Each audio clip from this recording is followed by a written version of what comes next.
Hello, I'm Elizabeth Nancy Jansen, and today is day 15 in our 22 Days of Truth series that I'm doing in preparation for the book launch of Bride Doll, which is happening on August 17th. And I'm getting excited about the day approaching when we can officially say, yay, it's out in the bookstores and the paperback will be available, and it'll be, the birth will have happened. From conception to actually, this has been longer than the birth of an elephant, it seems, but yes, it's finally coming out to you in paperback format. And the heart, I can do a hardcover with the jacket and everything, and I can do that, but I didn't want to delay it any longer and just get the paperback out there. And the reviews are going very well with the ebook out there now, and they're 5-star. I'm really thrilled. And if you're reading the ebook and you're loving it, just get that review up there. I would really appreciate it. So the truth today on day 15 is, I want to tell you with absolute certainty that I am living my best life. That's what the topic is all about today. So truly, truly I am. I'm living my best life. And that's why I wrote this book. You know, it would be a shame not to tell the story of, and yes, this book is fiction. The book is fiction, but the love story had to come from somewhere, and authors write about what they know. And this author wrote a love journey, and this is what I know. And uh, the elements come from a place of fact, place of experience, and that is what I know. So being a love coach, a relationship coach, I'm an expert at knowing this.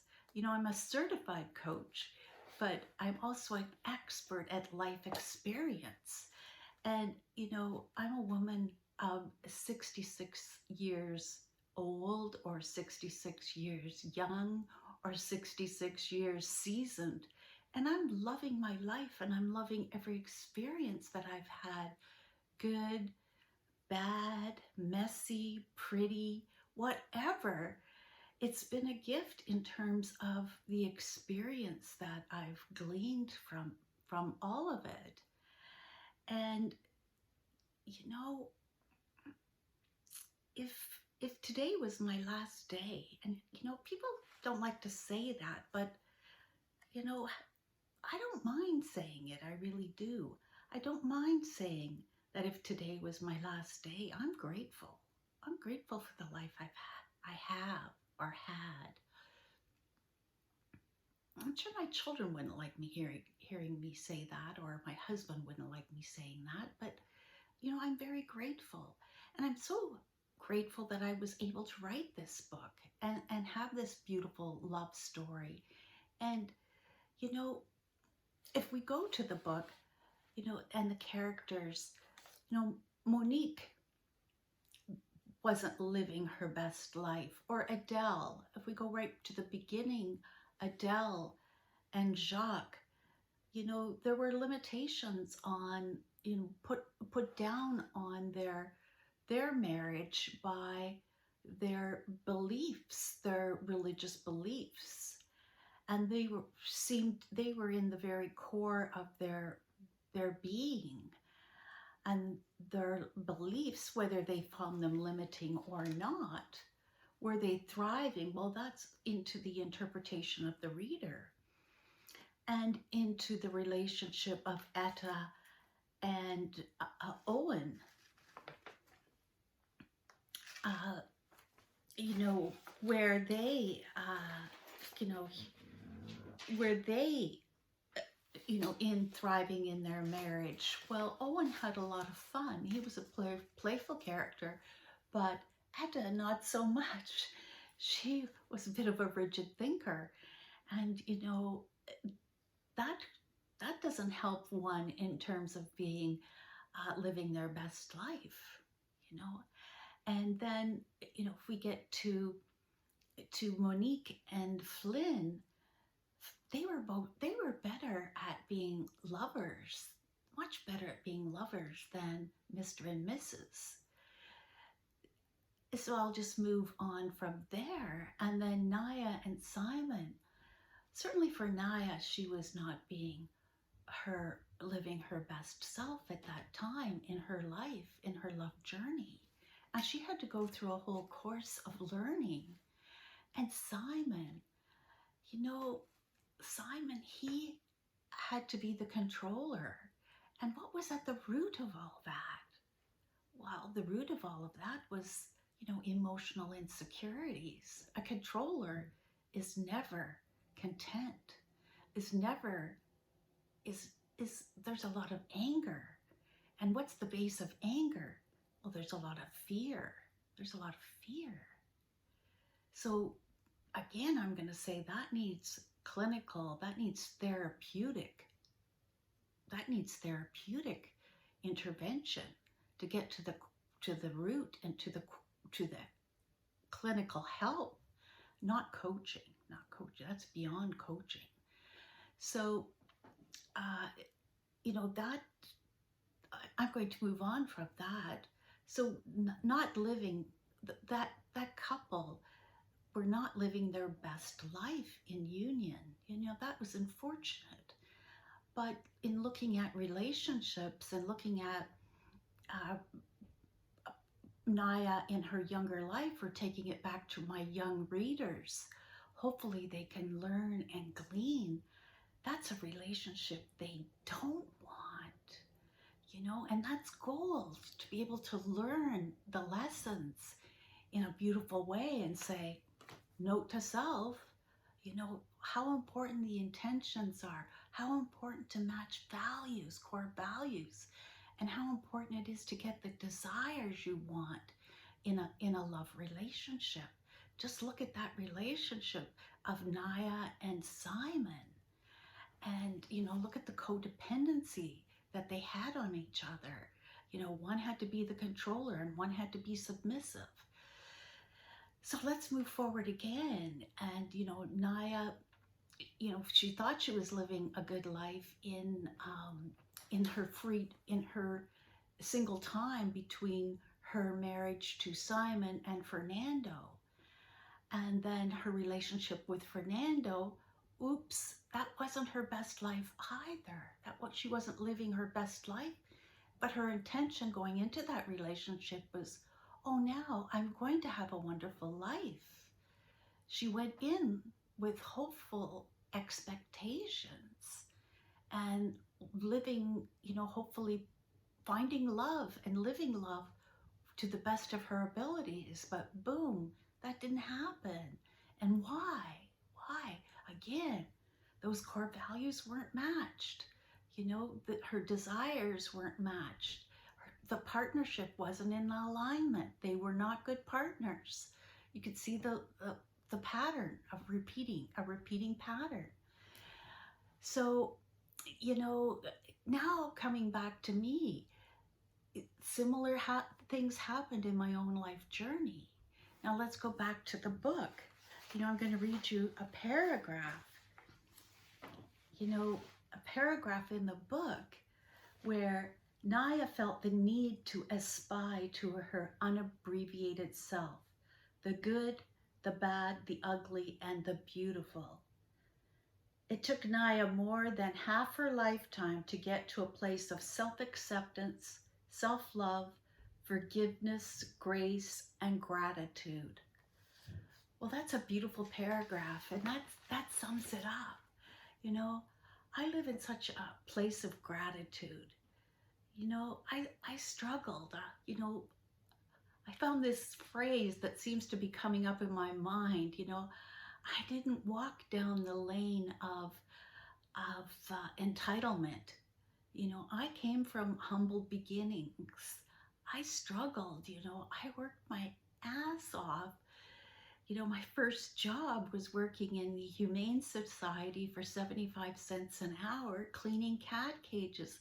And they were not the pussycats, they were the tomcats, and they hated me, and they were nasty and smelly. And, I did my best. So I know what earning 75 cents an hour looks like, and I haven't forgotten those lessons, and I value what I earn. And I worked very hard. I wasn't a burden on my parents since the age of 14.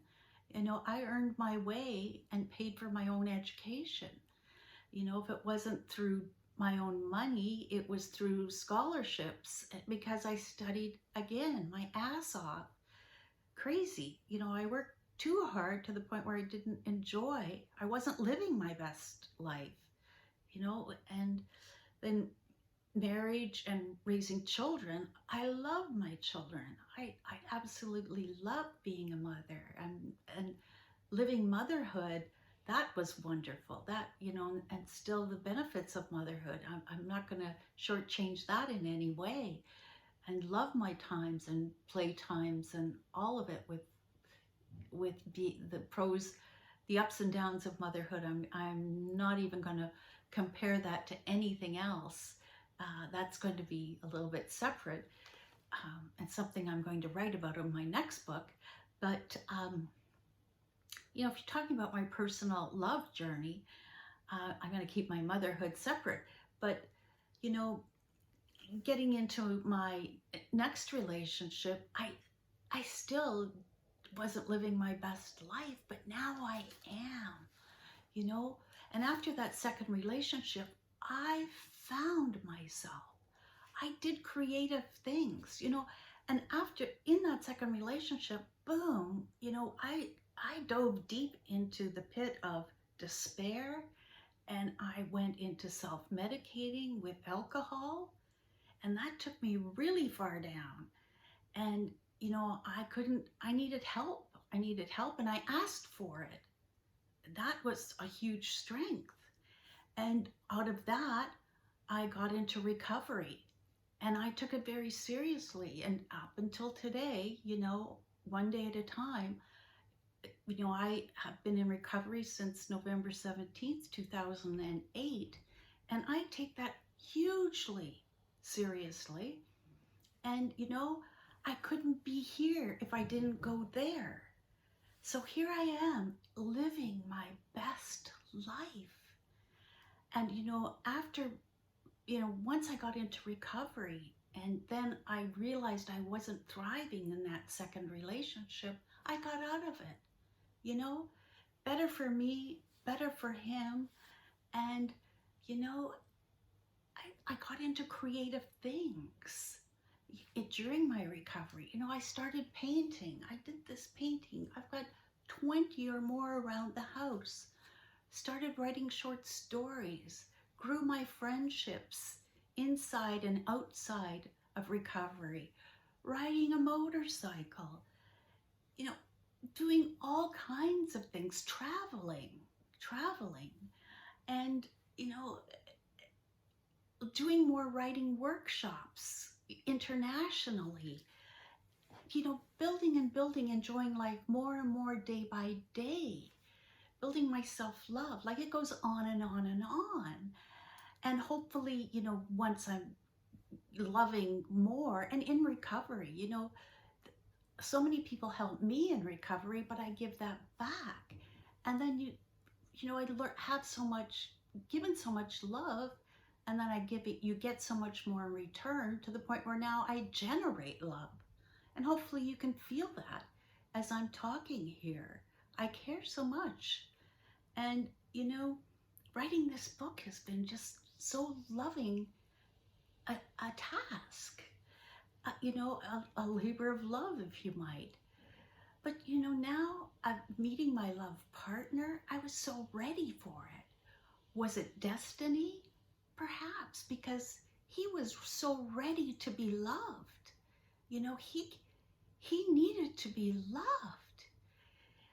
he came, unfortunately, his wife passed away, and he was single for 2 years, and he met someone else, and for a variety of reasons that didn't, the core values weren't aligned, you know, similar situations to my second relationship.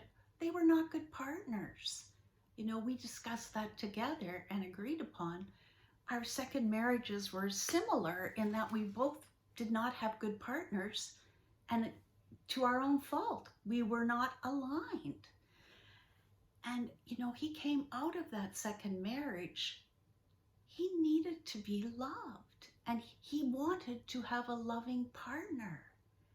And we are not codependent, we are interdependent, in that we can be totally independent, but we bring to our relationship so much love and care for each other. And we have so much self-regard, self-respect, and self-confidence.